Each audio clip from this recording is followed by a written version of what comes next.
ವಿರಾಜಪೇಟೆ ಹಾಗೂ ಮಡಿಕೇರಿಯಲ್ಲಿ ಶೀಘ್ರದಲ್ಲೇ ಒಕ್ಕಲಿಗ ಭವನ ನಿರ್ಮಾಣಕ್ಕೆ ರಾಜ್ಯ ಒಕ್ಕಲಿಗ ಸಂಘದಿಂದ ಯೋಜನೆ ರೂಪಿಸಲಾಗುವುದು ಎಂದು ರಾಜ್ಯ ಒಕ್ಕಲಿಗರ ಸಂಘದ ನಿರ್ದೇಶಕರಾದ ಹರಪಳ್ಳಿ ರವೀಂದ್ರ ಅವರು ತಿಳಿಸಿದ್ದಾರೆ. ದಕ್ಷಿಣ ಕೊಡಗು ಒಕ್ಕಲಿಗರ ಯುವ ವೇದಿಕೆ ವತಿಯಿಂದ ಹಾತೂರು ಫೀಲ್ಡ್ ಮಾರ್ಷಲ್ ಕಾರ್ಯಪ್ಪ ಮೈದಾನದಲ್ಲಿ ಏರ್ಪಡಿಸಿದ್ದ ಒಕ್ಕಲಿಗರ ಮಿಲನ ಮತ್ತು ಕ್ರೀಡಾಕೂಟದ ಸಮಾರೋಪ ಸಮಾರಂಭದಲ್ಲಿ ಮುಖ್ಯ ಅತಿಥಿಯಾಗಿ ಅವರು ಮಾತನಾಡಿದರು.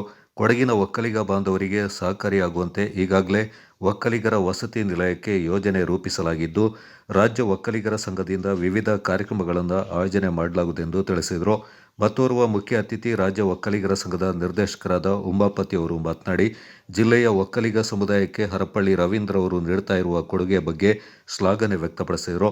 ದಕ್ಷಿಣ ಕೊಡಗು ಒಕ್ಕಲಿಗರ ಯುವ ವೇದಿಕೆ ಅಧ್ಯಕ್ಷ ಮಧುಸೂದನ್ ಅಧ್ಯಕ್ಷತೆಯಲ್ಲಿ ನಡೆದ ಕಾರ್ಯಕ್ರಮದಲ್ಲಿ ದಾನಿಗಳಾದ ವಿಇ ಭದ್ರಯ್ಯ, ಸಮಾಜ ಸೇವಕ Gopal VT, Bhavani Parameshwara, GK Jayalakshmi, Ganesh, VS Prashanth, Hanchimane Sujatha Mahesh, VB Vittala, VN Mahesh, VE Ramesh, Suchitra Surendra, VR Krishna, Dalu VV, VT Venkatesh ಸೇರಿದಂತೆ ಅನೇಕರು ಪಾಲ್ಗೊಂಡಿದ್ದರು.